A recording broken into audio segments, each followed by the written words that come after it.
ஒரு தடவை வீட்டுல யாரும் இல்ல, நான் மட்டும் இருக்கேன். சாப்பிடாமலே ஒரு 2-3 நாள் கடந்துருச்சுன்னு நினைக்கிறேன். இவன் சாப்பிடாம இருக்கான், நமக்கு மட்டும் சாப்பாடு போடுறாங்கிறத எப்படியோ அந்த பூனை கண்டுபிடிச்சிருச்சு.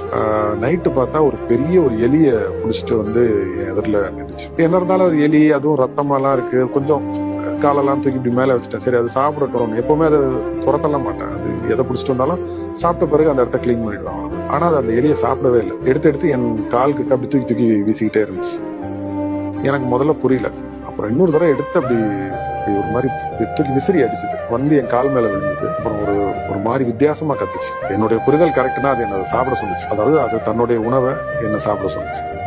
அதை சாப்பிடாம இருக்காத, ஏதாவது சாப்பிடு அப்படின்னு சொல்லி அது ரொம்ப அது வற்புறுத்துச்சுன்னே சொல்லலாம். மற்றவங்களுக்கு சொன்னா புரியுமான்னு கூட தெரியல. ரொம்ப ரொம்ப ஒரு உருக்கமான சம்பவம் அது.